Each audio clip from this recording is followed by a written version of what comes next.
तुम ही ना पिता वसु तुम माता शतकृतो भुविथा आधाते सुम्नमी सुम्नमी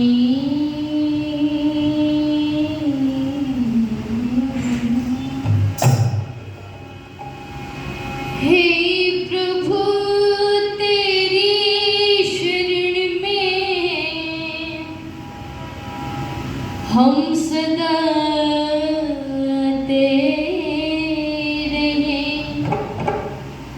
गीत तेरे प्रेम से मिलकर सदा गाते रहे। ओम तेरा नाम है, पिता सब सुखों की खानी है। भूरियों कहते तुझे तो प्राणियों का भी प्राणी है। भूरियों कहते तुझे तो प्राणियों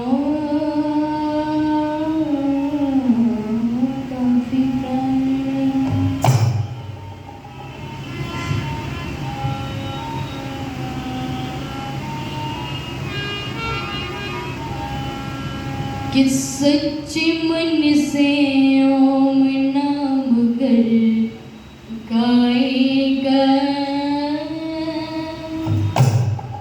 जीवन होगा सफल, मोक्ष तू पाएगा।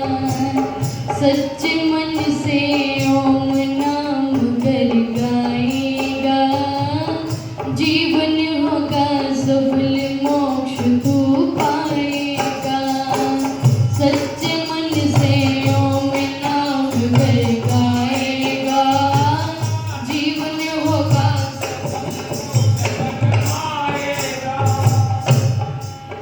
सर्वोत्तम मानव चोला, शुभ कर्मों से है पाया।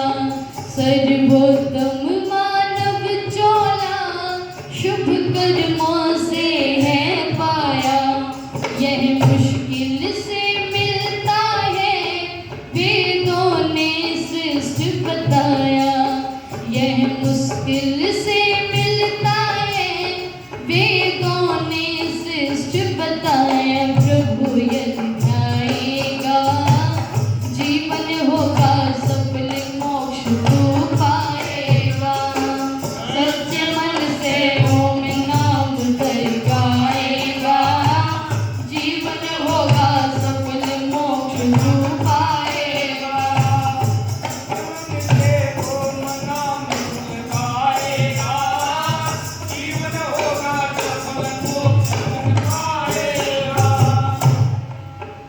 ऊंचा पद पाकर बंदे तू क्यों ज्यादा इतराता।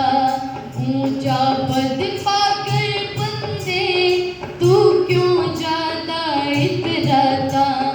धन दौलत कुटुंब कबीला सब यही धरा रह जाता।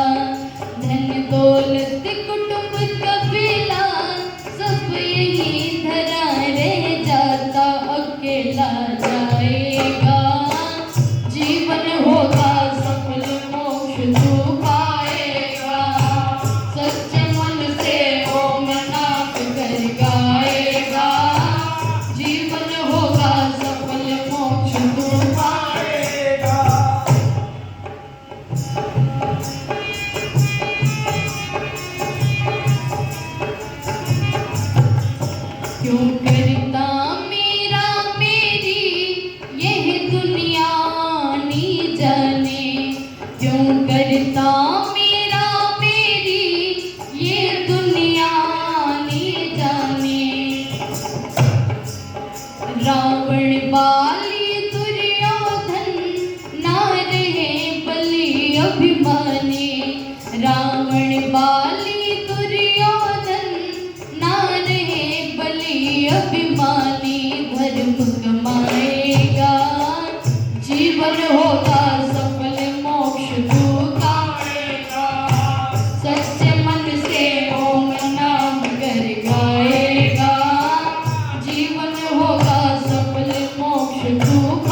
दौलत के पीछे पगले तू क्यों ज्यादा इतराता, दौलत के पीछे पगले तू क्यों ज्यादा इतराता।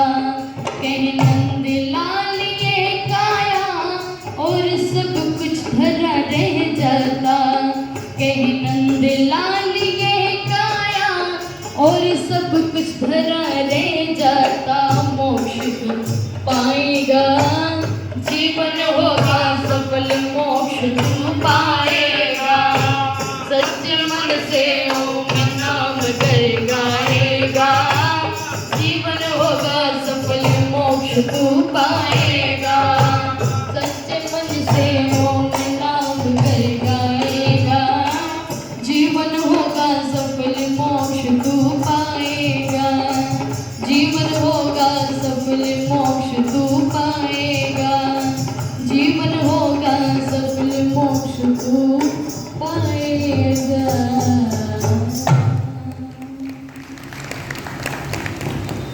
बहुत ही आदर और सम्मान श्रद्धांजलि मंच का बड़ी तन्मयता के साथ में संचालन जो कर रहे हैं, हम सभी के लिए प्रेरणा शोध है, पूजनीय है, वंदनीय है। आदरणीय श्रद्धेय स्वामी ब्रह्मानंद जी महाराज आर्य जगत के बहुत उच्च कोटि के विद्वान, बड़ी ही सरलता और सौम्यता की प्रतिमूर्ति श्रद्धेय आचार्य सुश्रुत श्याम शर्मा जी, आर्य जगत के सुप्रसिद्ध बजरंगदर्शिका श्रद्धेय प्रियंका भारती जी, श्रद्धेय मेरे पिता जगदीश जी, महाशय बलवीर जी, अपनी आर्य समाज के सभी सदस्य श्रद्धेय देवेंद्र जी और आदरणीय श्रद्धेय नरेंद्र पाल मिगलानी जी, श्रद्धेय आर्य समाज के प्रधान हरि सिंह सैनी जी, जो जिनका स्वास्थ्य अभी कुछ ठीक ठाक नहीं है, वो हमारे मध्य में उपस्थित नहीं हो पा रहे हैं, लेकिन हम ईश्वर से प्रार्थना करते हैं कि वो स्वस्थ रहे, निरोग रहे। सामने उपस्थित सभी धर्मनिष्ठ सज्जनों, पूजा और वंदना के योग्य पवित्र मातृशक्ति और गुरुकुल के ये ब्रह्मचारी बैठे हुए हैं, आप सभी का स्वागत है, अभिनंदन। और भाई अनुराग जो सभी की वीडियो कैप्चर करके इसे प्रसारित और प्रचारित करने का काम कर रहे हैं, ये बहुत बड़ा इनका एक त्याग है, तो हम इनका भी सम्मान करते हैं। आइए कुछ विचारों को आप लोगों के मध्य में साझा करने का प्रयास मैं करूँगी, इसी आशा विश्वास के साथ में ये आप लोग बड़े ध्यान से और श्रद्धा से सुनो। ये श्रावणी उपाकर्म पर्व जो रखा गया है, इसके पीछे क्या उद्देश्य है, इसके पीछे रखने का क्या तात्पर्य है, ये जरा सा हम लोग विचार करें। एक पर्व जो होता है वो जीवन के अंदर रस लाने का काम करता है, एक पर्व जो होता है वो जीवन को रसयुक्त बनाने का काम करता है। अगर व्यक्ति के समाज के अंदर पर्व आदि न हो तो जीवन निरस्सा बन जाता है। एक न्यूनता लाने के लिए, एक समाज के अंदर एक अच्छा विचार फैलाने के लिए पर्व रखा जाता है। और एक यहाँ पर बहुत बड़ा इसका एक वैज्ञानिक पृथ्वी है कि हम जितने भी पर्व मनाते हैं, भारतवर्ष के अंदर जितने भी पर्व मनाए जाते हैं, उनके पीछे कहीं ना कहीं कोई ना कोई कारण होता है। और ध्यान रखिएगा, जो व्यक्ति सुनता है वो उसके साथ में चिंतन भी करता है अगर ध्यान से सुनता है। और ये श्रावण उपाकर्म पर्व रखा गया है, इसके साथ में एक बात और जुड़ जाती है, स्वाध्याय। और स्वाध्याय के साथ में तीन बात और जुड़ जाती हैं। स्वाध्याय के तीन अर्थ होते हैं, अपना आत्मनिरीक्षण करना, कर्म करना और पुस्तकों का स्वाध्याय करना, यानी ज्ञान अर्जित करना। अपना स्वाध्याय, अपना स्वयं का हम लोग निरीक्षण करें, बैठ करके विचार करें, आपसी सामूहिक रूप में बैठ करके हम लोग विचार करें कि हमें क्या करना है, हम क्या कर रहे हैं और आगे क्या करेंगे। जरा सा ये बातों पर अगर व्यक्ति बैठ कर के चिंतन करे, विचार करे, आपसी सामूहिक रूप में बैठ कर के अगर विचार करें तो उसका बहुत बड़ा लाभ हमें मिलता है। आप देखिएगा मस्जिद के अंदर जो मौलवी जाते हैं वो घंटों घंटों बैठ कर के वहाँ पर विचार करते हैं, विचार विमर्श आपस में करते हैं, तो उसका परिणाम आप लोग देख सकते हैं कि वो लोग आगे बढ़ते हुए दिखाई दे रहे हैं। जब इस देश की संस्कृति में पर्वों का इतना महत्व था कि अगर कोई पर्व आता था तो प्रत्येक व्यक्ति हर्ष और उल्लास के साथ में उसे मनाता था, लेकिन आज ये पर्व केवल नाम मात्र के रह गए हैं, केवल नाम मात्र के। आपने देखा कल रक्षाबंधन जब मनाई तो बहनें राखी लेकर के इस इंतजार में बैठी थी कि कब 9 बजे और मैं अपने भाई की कलाई पर राखी बांधूं। जब इनको राखी बांधने का इतना डर है तो ये रक्षा क्या करेंगे, ये क्या रक्षा करेंगे? इतना पाखंड हमारी संस्कृति में भर दिया कि एक कलाई पर राखी बांधने का भी कोई निश्चित समय है, अगर उस समय के अंतर्गत नहीं बांधा तो बहुत बड़ा अपशगुन हो जाएगा। ये हमारे पर्वों का उल्टा मिजाज हमारे सामने परोसा गया है। लेकिन ध्यान रखिएगा, जो श्रावणी उपाकर्म होता है वो सुनने का, गुनने का, चिंतन करने का, विचार करने का और स्वाध्याय करने का पर्व है। और ध्यान रखिएगा, आपने कभी गन्ना देखा हो और गन्ने की जो बीच में पोरी होती है उनको भी पर्व कहा जाता है, संस्कृत में उनको भी पर्व कहा जाता है। अगर वो गन्ना मान लीजिए उसकी गांठ ना हो, पर्व ना हो उसके, और वो खड़ा रहे तो जरा सी आंधी तूफान आए तो वो गिर जाएगा। अगर पर्व उसके अंदर नहीं है, गांठ उसके अंदर नहीं है तो वो बड़ा कमजोर हो जाएगा। और जैसे ही उसके अंदर गांठें होती हैं, पर्व होते हैं, तो वो कितना मजबूत होता है।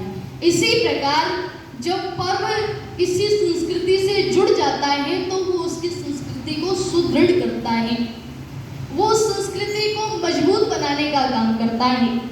इसलिए पर्वों का बहुत बड़ा महत्व है और बहुत बड़ा वैज्ञानिक है।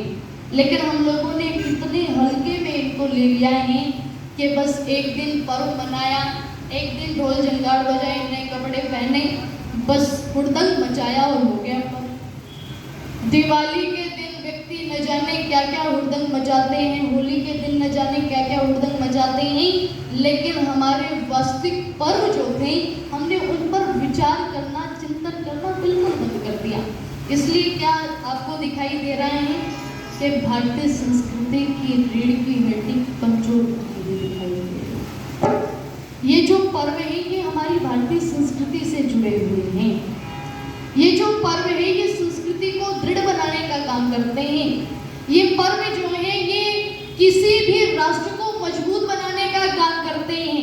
ये आपस में सद्भावना लाने का काम करते हैं, मिलने जुलने, हर्ष उल्लास। और एक और इसका बहुत बड़ा प्रयोजन है कि श्रावणी उपाकर्म यानी कि हम बैठ करके यज्ञ करें। उसके लिए हम इस तरह से मना सकते हैं पर्व को कि बैठ करके हम लोग यज्ञ करें। हमारा यज्ञोपवीत पुराना हो गया तो हम उसे बदलें, हम उसमें आहुतियाँ दें, संकल्प लें।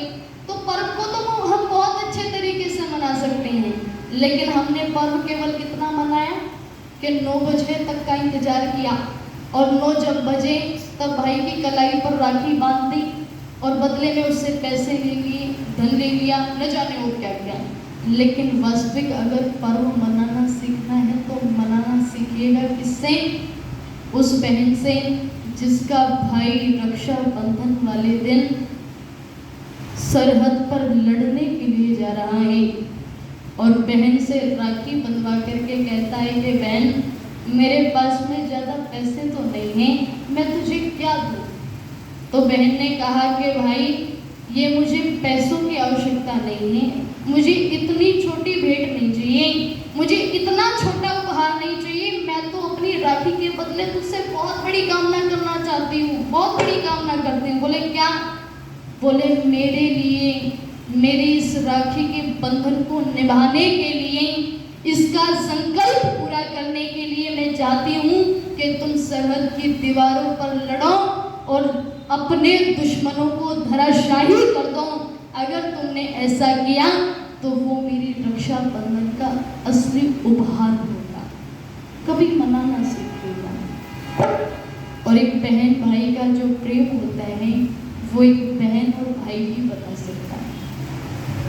वो एक बहन ही बता सकती है कि वो अपने भाई से कितना प्रेम करती है। एक भाई ही बता सकता है वो अपनी बहन के लिए क्या कुछ कर सकता है।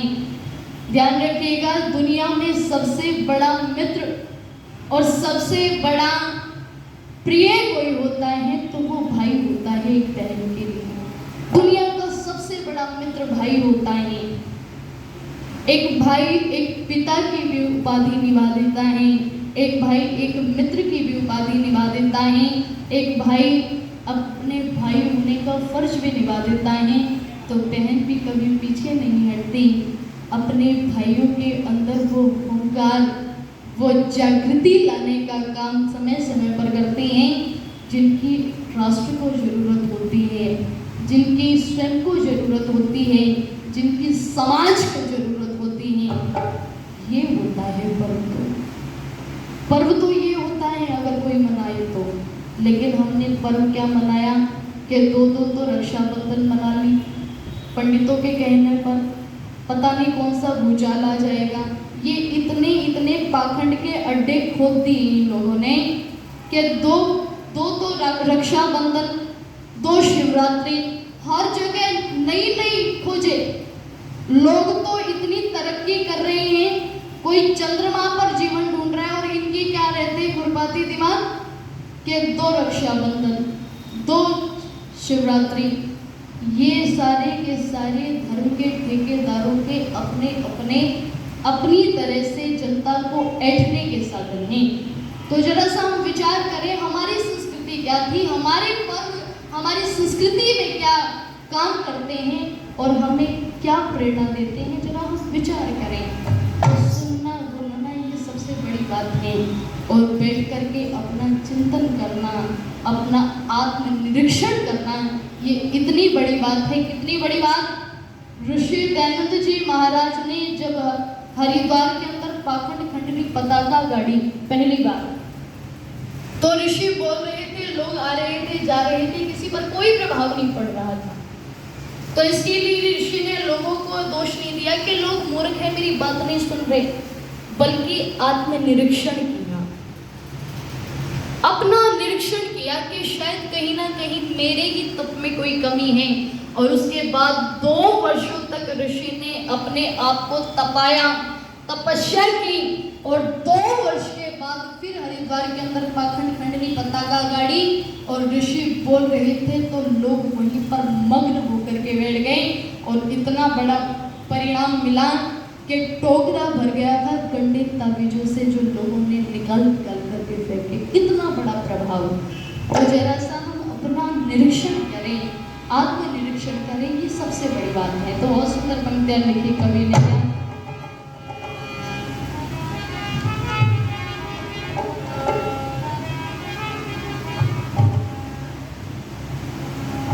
बाल संबंध से हमारे बहुत कार्यकारिणी के सदस्य पहुंचे हैं। आदरणीय श्रद्धेय यतेंद्र जी अपनी पूरी टीम के साथ में पहुंचे हैं। इनका बहुत बहुत स्वागत है, अभिनंदन है। तो मैं निवेदन कर रही थी आप लोगों के मध्य में, जरा सा हम अपनी संस्कृति को पहचानने का प्रयास करें। हम क्या थे, क्या हो गए अभी। आओ बैठकर विचारें ये समस्याएं सभी।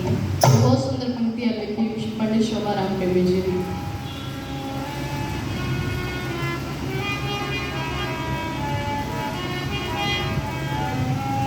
कि नहीं विचारा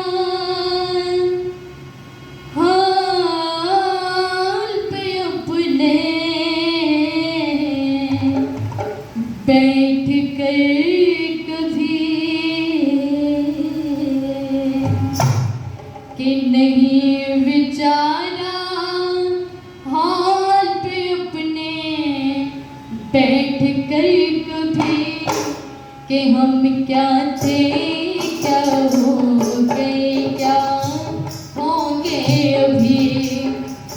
क्या थे क्या हो गए क्या होंगे अभी। अरे नहीं बेचारा हाथ में अपने बैठते कभी। हम क्या थे क्या हो गए क्या होंगे अभी। हम क्या थे क्या हो गए क्या होंगे अभी। भूत भी अच्छा भविष्य भी अच्छा यदि है वर्तमान अच्छा। भूत भी अच्छा भविष्य भी अच्छा यदि है वर्तमान अच्छा।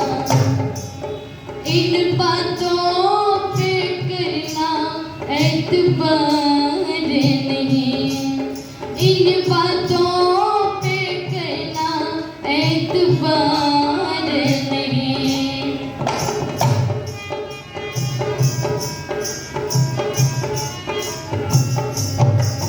अरे मन से वचन से कर्म से शुद्ध कहलाओगे तभी।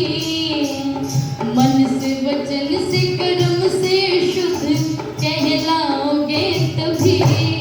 हम क्या थे क्या हो गए क्या होंगे अभी। हम क्या थे क्या हो गए क्या होंगे अभी। अरे नहीं बेचारा हाथ में अपने बैठ कर कभी। हम क्या थे क्या हो गए क्या होंगे अभी।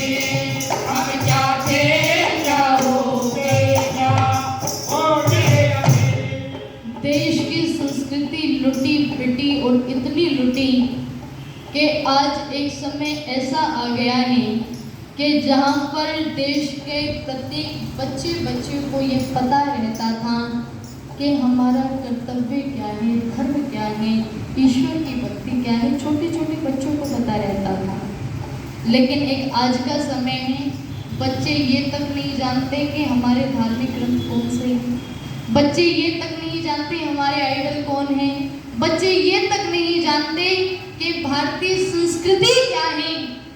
तो इसका परिणाम आप लोग देख रहे हैं। एक ईसाई के बच्चे से कहा जाए ना कि जाकर के चर्च में प्रार्थना करनी है, कैंडल जलानी है, तो चाहे धरती इधर से उधर हो जाए वो अपनी चीजों को छोड़ेंगे नहीं। एक मुसलमान के बच्चे से कहा जाए कि जाकर के मस्जिद में नमाज पढ़नी है, कुरान पढ़नी है, तो चाहे धरती इधर से उधर हो जाए वो छोड़ेंगे नहीं अपनी चीजों को। और एक हिंदू के बच्चे से कहा जाए कि बैठ कर के संध्या यज्ञ करना है, तो चाहे धरती इधर से उधर हो जाए करेंगे। तो उसका परिणाम क्या है, वो लोग आगे बढ़ते हुए दिखाई दे रहे और हम लोग पीछे हटते हुए दिखाई दे रहे। जरा विचार कीजिएगा, अगर ईसाइयों को इस देश से निकाल दिया जाए, भारत देश से निकाल दिया जाए, तो दुनिया के 105 देशों पर राज करता है, कहीं भी जाकर के रह लेंगे। मुसलमानों को निकाल दिया जाए तो दुनिया के अंदर 56 देशों पर राज करता है, कहीं भी जाकर के रह लेंगे। और अगर हिंदुओं को निकाल दिया जाए तो है कोई जगह?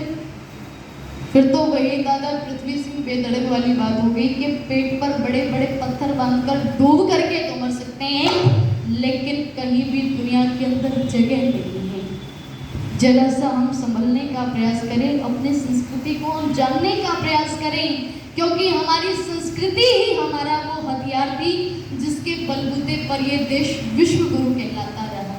हमारी संस्कृति ही वो हथियार थी जिसके बलबूते पर ये देश सारी दुनिया का सिरमौर रहा, सरताज बन करके रहा। वो भारतीय संस्कृति ही वो हमारा हथियार थी जिसके कारण से ये देश सोने की चिड़िया कहलाया, वही थी। लेकिन हमने अपनी संस्कृति से तटस्थ होना जैसे ही शुरू कर दिया तो इतने बिगाड़ आए, इतना पतन हुआ कि पतन होते होते इतना पतन हो गया कि ये देश हजारों वर्ष तक गुलाम रहा, हजारों वर्ष तक गुलाम रहा। क्यों? क्योंकि अपनी संस्कृति को हम लोगों ने छोड़ दिया। कभी पढ़ करके देखिएगा हमारी भारतीय महान संस्कृति क्या थी। नेताजी सुभाष चंद्र बोस जी एक बार रंगून की सड़क के चौराहे पर उपदेश कर रहे थे। एक रंगून के व्यक्ति ने उनसे पूछा कि Netaji what is Indian culture, भारतीय संस्कृति स्थिति क्या है? तो नेताजी सुभाष चंद्र बोस जी बड़े जोश से उत्तर देते हुए कहते हैं कि भारत के प्रत्येक व्यक्ति में, प्रत्येक बच्चे में ये भावना भरी हुई है क्या? कि money is lost, nothing is lost, and if health is lost, something is lost, but if character is lost, everything is lost. ये हमारी भारतीय मानव संस्कृति थी। यानी यदि हमसे हमारा धन चला गया तो यूँ समझिए कुछ भी नहीं गया, क्योंकि जीवन रहा तो हम धन और भी कमा सकते हैं। और यदि हमसे हमारा स्वास्थ्य चला गया तो यूँ समझिए कुछ चला गया, क्योंकि वो कहते हैं ना कि पहला सुख निरोगी काया। लेकिन ध्यान रखिएगा, यदि हमसे हमारा चरित्र चला गया तो यूँ समझ लीजिएगा सब कुछ चला गया। ये हमारी भारतीय मानव संस्कृति थी। लेकिन आज संस्कृति तिल तिल करके जलती हुई दिखाई दे रही है। लोगों के आचार विचार संस्कार व्यवहार सब कुछ बदल गया, सब कुछ बिगड़ गया। तो बहुत सुंदर पंक्तियां लिखी कवि ने क्या?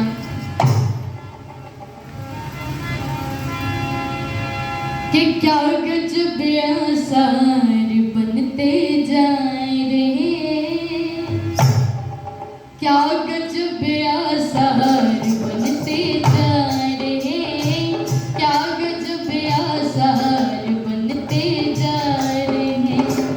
कैसे ये नर नार बनते जा रहे, कैसे ये नर नार बनते जा रहे, क्या गजब आसार बनते जा रहे, क्या गजब आसार बनते जा रहे। कैसे ये नर नार बनते जा रहे, कैसे ये नर नार बनते जा रहे, क्या गजब आसार बनते जा रहे, क्या गजब आसार बनते जा रहे। धर्म ढूंढे से कहीं मिलता नहीं, धर्म ढूंढे से कहीं मिलता नहीं। पाप के बाजार बनते जा रहे, पाप के बाजार बनते जा रहे, क्या गजब आसार बनते जा रहे, क्या गजब आसार बनते जा रहे। सींच कर गुलशन खिलाए गुल कभी, सींच कर गुलशन खिलाए गुल कभी। आज वो गुलकार बनते जा रहे, आज वो गुलकार बनते जा रहे, क्या गजब आसार बनते जा रहे। क्या गजब आसार बनते जा रहे। डाकुओं की बात तो हम क्या करें, डाकुओं की बात तो हम क्या करें। साधु भी खूंखार बनते जा रहे, साधु भी खूंखार बनते जा रहे। क्या गजब आसार बनते जा रहे, क्या गजब आसार बनते जा रहे। जितने भी डाकू लुटेरे हैं यहाँ, जितने भी डाकू लुटेरे हैं यहाँ, सब पुलिस के, सब पुलिस के, सब पुलिस के यार बनते जा रहे, सब पुलिस के यार बनते जा रहे।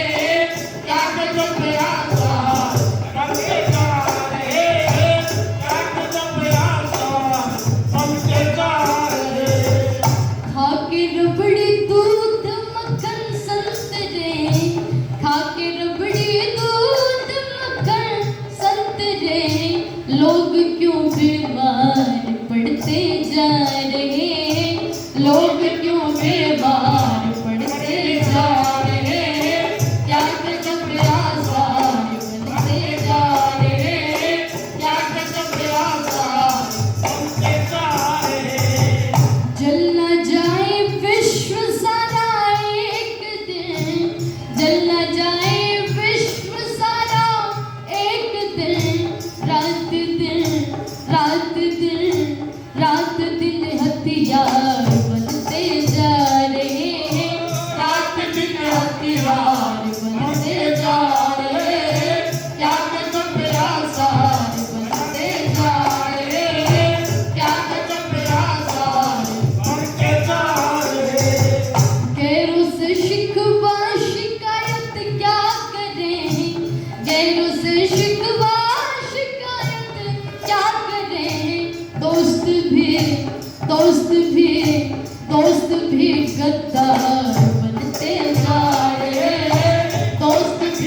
आसार बनते जा रहे क्या गजब आसार बनते जा रहे क्या गजब आसार बनते जा रहे कैसे ये नर नार बनते जा रहे कैसे ये नर नार बनते जा रहे क्या गजब आसार बनते जा रहे क्या गजब आसार बनते जा रहे क्या गजब आसार बनते जा रहे क्या गजब आसार बनते जा रहे।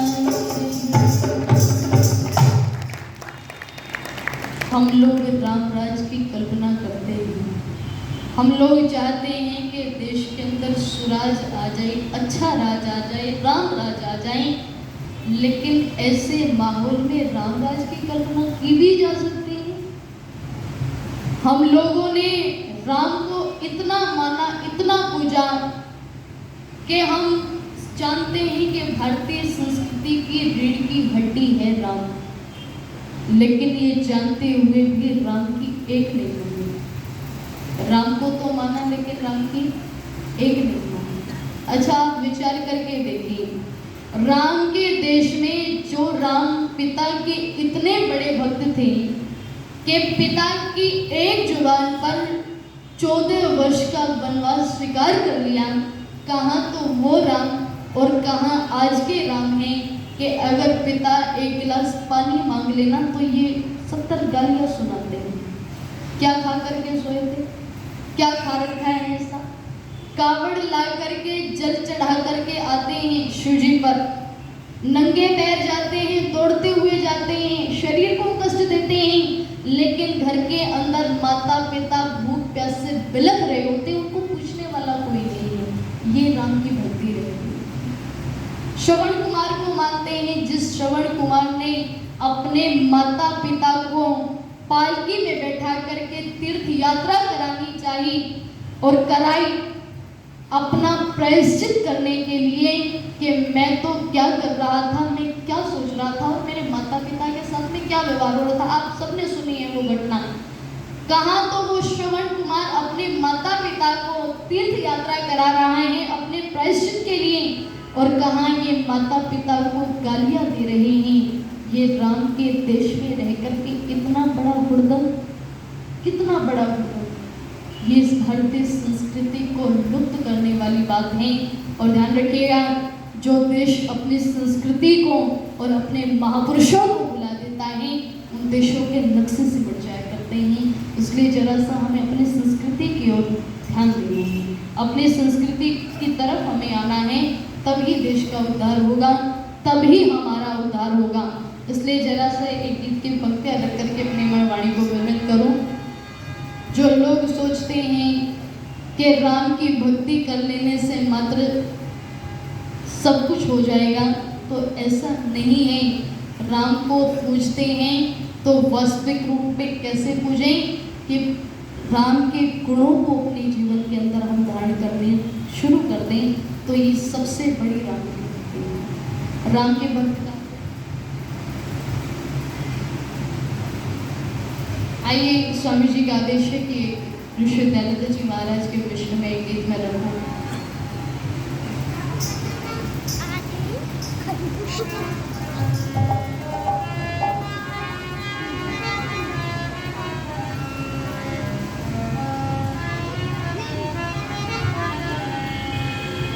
वेदों वाले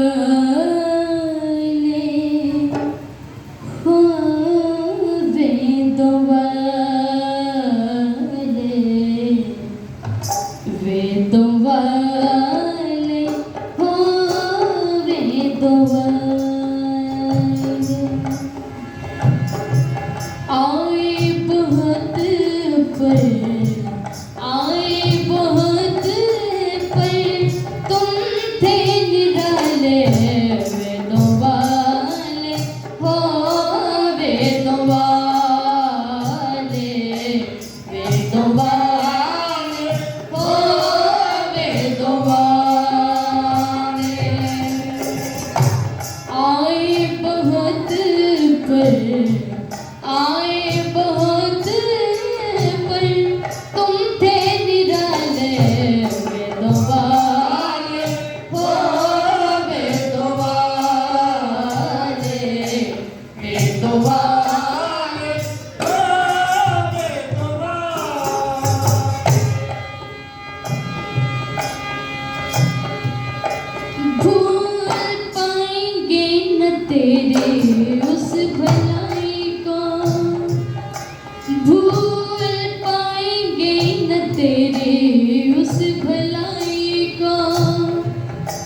चले सतपथ पे कितने छोड़ अपनी बुराई को, हाँ, भूल पाएंगे न तेरी उस भलाई को। चले सतपथ पर कितने छोड़ अपनी बुराई को। अनेकों बंधन मिटे जा रहे थे, मिटे जा रहे थे, तूने संभाले वेदवाले, ओ वेदवाले, वेदवाले, ओ वेदवाले। आए बहुत पर, आए बहुत पर, तुम थे निराले वेदवाले, ओ वेदवाले, वेदवाले, ओ वेदवाले। तड़फ उठे देख जन दाता नारी को, तड़फ उठे देख जन दाता नारी को। जलते देखा चिता में जब किस्मत की मारी को, हो तड़फ उठे देख जन दाता नारी को। जलते देखा चिता में जब किस्मत की मारी को। अनेकों बंधन, अनेकों बंधन सभी तोड़ डाले वेदवाले, हो वेदवाले, वेदवाले, हो वेदवाले। आए बहुत पर, आए बहुत पर, तुम थे निराले वेदवाले, हो वेदवाले, वेदवाले, ओ वेदवाले। इतनी मुद्दतों के बाद आना आपका, इतनी मुद्दतों के बाद आना आपका। इतनी मुश्किलों में रह के ऋषि मुस्कुराना आपका, हो इतनी मुद्दतों के बाद आना आपका। इतनी मुश्किलों में रह के ऋषि मुस्कुराना आपका। रहे रहे छलकते, रहे रहे छलकते आँखों के नाले वेदवाले, हो वेदवाले, वेदवाले, हो वेदवाले।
वाले वेदों वाले हो वेदों वाले वेदों वाले हो वेदों वाले वेदों वाले हो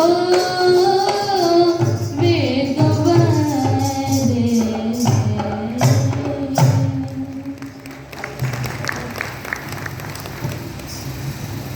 आदरणीय श्रद्धेय अपनी आर्य समाज के धर्माचार्य श्रद्धेय करमवीर जी शास्त्री ये 100 रुपये की राशि देकर के मुझे प्रोत्साहित करने का बहुत बहुत धन्यवाद। आप सबने बड़े ध्यान से लज्जित होकर के सुना, सभी का बहुत बहुत धन्यवाद। इति ओम सम। कमरू जी का भी धन्यवाद। आज के इंसान के बारे में कुछ इन्होंने गीत के माध्यम से कहा, वो सच ही है। आज का इंसान क्या इंसान है, चेहरा मानव का मगर शैतान है। बगुले जैसा बेस भक्ति राम की, बगुले जैसा बेस भक्ति राम की, तन के उजले दिल मगर पाषाण है। तो आज ये ऐसा बन गया है इंसान। धन्यवाद।